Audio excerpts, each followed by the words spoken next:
প্রায় ৩ সপ্তাহ ধরে হাসপাতালে চিকিৎসাধীন বিএনপি চেয়ারপারসনের শারীরিক অবস্থা বর্তমানে কেমন তা জানতে আগ্রহের শেষ নেই সাধারণ মানুষের মধ্যে। জানা গেছে, বেগম জিয়ার শারীরিক অবস্থার অবনতি হয় গতকাল থেকে ভেন্টিলেশনে নেওয়া হয়েছে।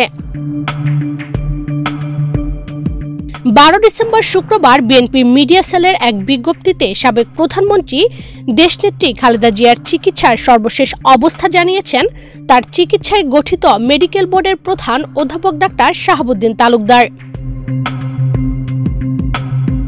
বিজ্ঞপ্তিতে বলা হয়, গত কয়েকদিনের বিভিন্ন পরীক্ষা নিরীক্ষায় তার স্বাস্থ্যে বেশ কিছু জটিলতা পরিলক্ষিত হয়।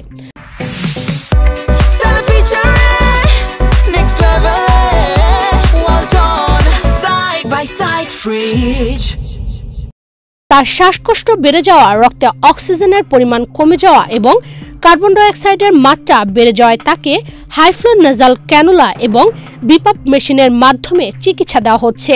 কিন্তু অবস্থার উন্নতি না হওয়ায় তার ফুসফুস ও অন্যান্য অর্গানকে বিশ্রাম দেওয়ার জন্য তাকে ইলেকট্রিক ভেন্টিলেটর সাপোর্টে নেওয়া হয়। গত ২৭ তারিখে তার অ্যাকিউট প্যানক্রিয়াটাইটিস ধরা পড়ে, যেগুলোর নিবিড় চিকিৎসা এখনও চলছে। শরীরে গুরুতর ইনফেকশনের কারণে তাকে উন্নত অ্যান্টিবায়োটিক ও অ্যান্টিফাঙ্গাল চিকিৎসা দেওয়া হচ্ছে। কিডনির কার্যক্ষমতা বন্ধ হয়ে যাওয়ায় তার ডায়ালাইসিস শুরু করা হয়। এখনও নিয়মিত ডায়ালাইসিস দিতে হচ্ছে।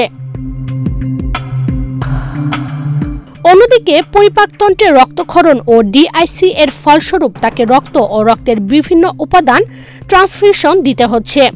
সমস্ত চিকিৎসার পরও জ্বর না কমার কারণে এবং পাশাপাশি রেগুলার ইকোকার্ডিওগ্রাফিতে অ্যারোটিক ভালভে কিছু সমস্যা পরিলক্ষিত হওয়ায় টিইই করা হয় এবং সেখানে ইনফেক্টিভ এন্ডোকার্ডিটিস ধরা পড়ে। তাৎক্ষণিক মেডিকেল বোর্ড দেশি বিদেশি চিকিৎসকদের পরামর্শক্রমে এ রোগের গাইডলাইন অনুযায়ী চিকিৎসা শুরু করেন। সাবেক এই প্রধানমন্ত্রীর চিকিৎসা ও পর্যবেক্ষণ বিষয়ে বলা হয়েছে, দেশি বিদেশি মাল্টিডিসিপ্লিনারি বিশেষজ্ঞ চিকিৎসকদের সমন্বয়ে গঠিত মেডিকেল বোর্ড প্রতিদিন বেগম খালেদা জিয়ার শারীরিক অবস্থা নিবিড়ভাবে পর্যবেক্ষণ করে তার চিকিৎসা দিয়ে আসছেন। কোনো ভুল তথ্য না ছড়ানোর অনুরোধ জানিয়ে বলা হয়েছে, কোনো অনুমান বা ভুল তথ্য প্রচার না করে মেডিকেল বোর্ডের প্রতি আস্থা রাখুন।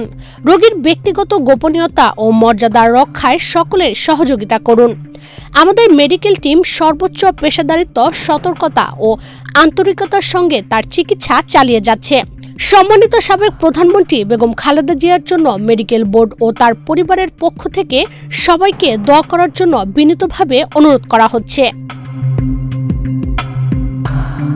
বিজ্ঞপ্তিতে আরও বলা হয়, ৭৯ বছর বয়সী খালেদা জিয়া দীর্ঘদিন ধরে বিভিন্ন জটিল ও দীর্ঘস্থায়ী স্বাস্থ্য সমস্যায় ভুগছেন। এর মধ্যে রয়েছে লিভার সংক্রান্ত জটিলতা, কিডনি সংক্রান্ত জটিলতা, হৃদরোগ, উচ্চ রক্তচাপ, ডায়াবেটিক্স, আর্থ্রাইটিস ও ইনফেকশনজনিত সমস্যা, যেগুলোর চিকিৎসা তিনি দীর্ঘদিন ধরে পেয়ে আসছেন।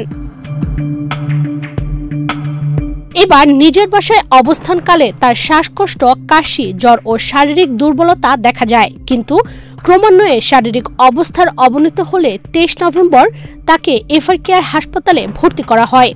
ভর্তি পরবর্তী পরীক্ষা নিরীক্ষায় তার ফুসফুস, হৃদযন্ত্র ও কিডনির অবস্থার দ্রুত অবনতি পরিলক্ষিত হয়। তাকে তাৎক্ষণিকভাবে কেবিন থেকে উন্নত চিকিৎসা ও নিবিড় পর্যবেক্ষণের লক্ষ্যে ক্রিটিক্যাল কেয়ার ইউনিটে স্থানান্তর করা হয়। ইশরাত চৈতি, বাংলাদেশ প্রতিদিন।